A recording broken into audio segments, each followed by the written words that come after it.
After NBC didn't want to change the format, they canceled the Monkees in 1968. I think it could have gone on for a third year with a lot of manipulation in politics.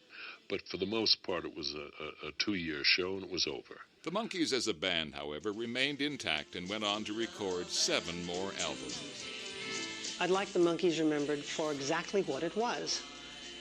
A television show about a group, and the members of that, the cast, shall we say, the cast of that television show actually did pull it off and went out and became a group and played and recorded a lot of great tunes and had a lot of fun. And that's just exactly what happened.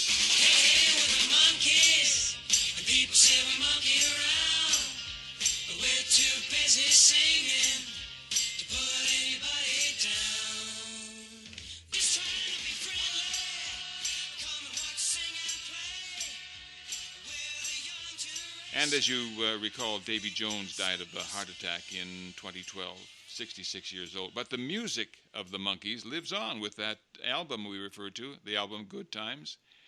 And I can only imagine what good times they were as a monkey. Can you imagine, eh? Jeez. So the progression from this sort of the brand new boy band who didn't really know what they were doing to actually a really respected and legitimate force in music was, that transformation, that story is quite amazing. Mm-hmm. Yeah, they learned on the fly. They did. And as they were going along, as he says, as Mickey even says in the piece that we heard, a lot of it was still backed up by legitimate musicians as well. So they were always supported big time by some of the better players. And but you're right. Just to take something like that out of the blue and say you guys are going to be musicians would have been unheard of, and probably would. I wonder if it would go today after the fake news and Milli Vanilli and all the stuff that came after that. Would they be accepted today as a legitimate band like that? I'm not sure if we're too sophisticated. This was very a poppy sound that was just da da da da da da. So I don't think so. I don't think it would really fly today, but it flies with me. Well, I think that today's music appreciators are a little more cynical about what they're listening to and very, very critical at the time. So who knows? But anyway, good on the guys with the Monkees for a great career, and I'm sure that they're all relaxing with their royalties. Relaxing with royalty? Is Prince Andrew out and about again? Ooh. Oopsie. So we're celebrating, if you want to call it that, back to school and Labor Day. Ah, Labor Day. On this Labor Day, we must not forget those ladies who at this very moment are going through just that. Yes, for heaven's sake. That's right. There's another labor that we have to remember as well, too. And in the heat. Oh, dear. You gentlemen. Yeah, it kind of makes me wonder what suitable names we could come up with for these newborns. What do you think some of those newborns are going to be named? Like Cora? That would be a girl's name. I like Nora. Nora? Yeah. Yeah. Well, if it's twins, they could be, are you ready? Vi and Iris? Oh, that's brilliant. What's going on? Rona, maybe? And a boy. What about Corey? Corey would be a good name for a kid. Okay, well, we could get a bit distracted with that one. Enough. And besides, we need to turn it back to the station for a few minutes here, and then get ready to swap some back-to-school stories from when we were kids. Don't go away.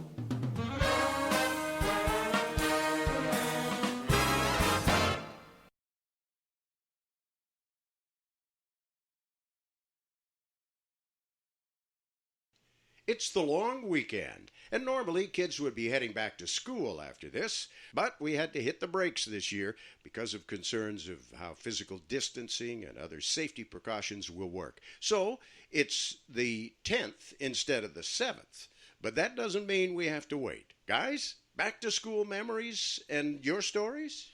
Oh, wow. Stories and memories indeed. At least I have a few, and I love to share some of them with you. How about you guys? Got some great memories? Where are we going to start here? Susan, ladies first. You must have a story of when you were back to school. What do we...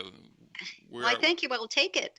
Yes, indeed, I do. And I was in Edmonton, of course, and I attended Garneau School, which was directly across from the Garneau Theatre, which was managed by our father. So he would stand at the upstairs window and he would watch his 4 children at recess with his hands on his hips. We could actually see him quite clearly. he would comment later when we arrived home, "Who is that boy that you were playing with? I saw Whoa. you miss that ball when you were up to bat, but I did see you catch the ball as an infielder. But where was your coat?" Holy smokes, that's I know. kind of So creepy, isn't it? I mean, the it old man's was. watching you every minute of the day. He's that close to your schoolyard? It was right there. Like the streets were pretty narrow, and he was right there looking. Wow. But that was just recess. That was recess because we went home for lunch. Mhm. But we did walk through the snow. That was walking to school in the snow, uphill both ways, as they used to say. And we wore a scarf over our forehead, across the back of our neck, and then over our mouth and our nose. But our nose hairs were frozen solid. Remember, in those days, it was like 45 below. Now in Edmonton, they even have like brown Christmases. It was all kind of the nose hairs. That was kind of ew. Mhm. Yeah, we're on Skype right now, and it's nice to see, Sue, that you've combed your nose hairs. Oh, Michael. Well, That is an Nice to ew see that. moment. You might want to change your camera angle just a little bit. You're going to regret bringing that up. I am indeed. I'll tell you one memory I have when I was a kid back in Regina this time. We're all going back to the prairies, aren't we, Susan? Yes, we are. How about corporal punishment? The Yes, strap. of course. Now the strap. Do it Strap. well. Hard to believe, but that was one of the average everyday events that happened. And I recall in my second grade, little Barry B. Barry. I got the strap for No. for guess what? Talking. Gar- Oh, For something that ironically I would be paid well for doing in my career. But I guess she had Miss Curry, who I never remember smiling whatsoever, No. and she was a little peeved, I guess, while she was trying to teach, and I was yakking away, and she must have told me a couple of times. Anyway, out into the hall, where I stood for about 5 minutes, nothing happening, until she came. I guess that was all part of this mental anguish they would put us little guys through. Yeah. And I remember as if it were yesterday the size of that bloody strap. Because you were so little. I was little, and that strap had to be at least 1.5 feet long and made of this vulcanized rubber. It looked like the stuff you get off tires. And Yeah. the thing Some people would even say they had the belt buckle left on. Well, no, I didn't think so. But what I also distinctly remember, oddly enough, is when she reared back with that strap, she went up on her toes. Can you imagine? She was like putting the whole torque on that strap. Sounds like the Wicked Witch of the West. Twice. she Twice- took a run at it. She took a run at it. Twice on each hand. And then you had to go back to the classroom and stand there and wait for the humiliation from this terrible stuff you used to do to kids back in those days. And the thing was not to cry. Yeah. So I was, say, 7 or 8 years old, and I remember I did not cry. But, boy, that's no wonder that's so indelible in my mind. Anybody else got the strap when you guys were, or Michael, of course. No, but we used to always hear it. It was always, "You're going to get the strap if you don't watch out. Get the strap." Yeah. But we had to go to the principal's office for that. They must have been phasing it out when I was young in school. This was the early 70s. Yes, by the 60s, oddly enough, even into the 60s, they were doing it. Yeah, but it was always threatened, and I think that was just maybe folklore because we didn't hear of anybody actually getting it. But it was always there. Oh, yeah. Yeah. So you talked about it even then. Yeah. Yes, absolutely. Yeah. You're going to get flogged. Well, you remember How else did your school days go? That's all you remember, right? Well, you got your teacher back because you haven't shut up since. That's right. That's great revenge, Barry. Jim's trying to butt in here with another story. Well, you always hear these stories about, well, we had to walk uphill through the whatever. Well, we did. I was brought up on a farm in North Prairie, Saskatchewan. See, another prairie kid. North of Priestville. There we go. And we went to the the North Prairie Elementary School. And I remember going back years later and thinking, boy, those desks are so small, and that chalkboard is so close to the ground, and the potbelly stove is so small. The potbelly stove? Oh, yeah, we had that.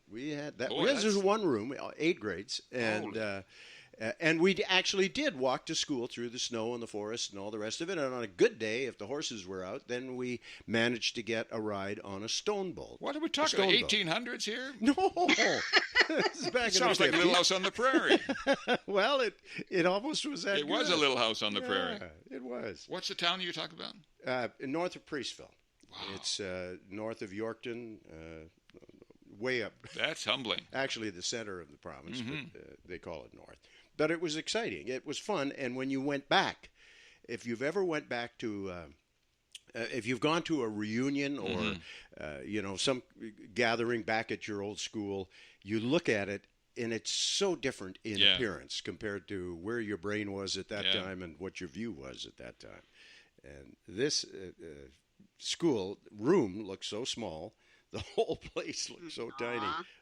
Wow, that's amazing. Talking school memories here on Boomertown this weekend about, of course, everybody anticipating going to school. And incidentally, when I mention that, do you still get that sort of feeling of stress as we hit September? Does that still stay with you about school starting? I don't think that ever leaves us, even as adults. Well, actually, I quite loved it because that's when you had new books and the smell of leather, and you were able to be dressed up so beautifully, new clothes. But what always happened is we were ready with turtlenecks and big coats and everything, and it would always turn out to be sunny September. We were like melting, but we were going to wear that darn turtleneck if it killed us. Yeah, I know Barry's got the memory of the smell of a leather strap. Oh, that's right. That's right. You know, I had dreams of school, even to this day, where I can't find my class, and the bell is rang, and it's just very odd. Yeah. It's pretty torturous. May I say one more thing about my father and the theater with us going to school? His big thing was that we had to cross the high level bridge at times, so you'd cross, and he would say, we were underneath the high level bridge going to school. So he would say, stamp out the name of the show that's playing in the snow, so people going across the high level bridge could read it. Mr. Marketer. Gone with the wind, freezing our little off. I'm mad at him now. I'm mad at him. Gone with the wind, and then it stops about W. And then she dies. She dies. They'll get it. Well, whatever you want to say, we're out of time. And one more stellar show, if I do say so myself, especially since we all continue to self-isolate. Now, that's a phrase I would gladly see gone from our lexicon as soon as possible. Am I right? Yes, and we're trying to do that. So I hope you folks listening right now are doing so as well. But remember, let's be kind, as Bonnie Henry reminds us, and lead by example rather than rudeness. Just remember to mask up wherever it's necessary and wash your hands after touching anything. Wash your hands. Yes, and who's laughing at our plastic money now, eh? Exactly. Bye-bye. See you next time. So long. Fist bump. Stay safe. Remember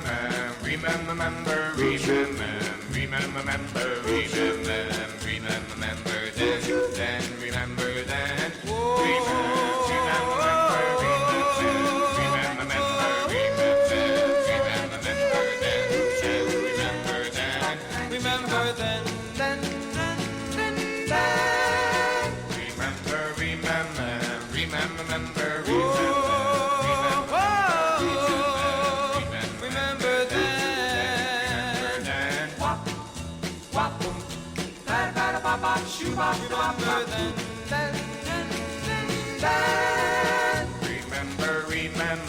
Remember.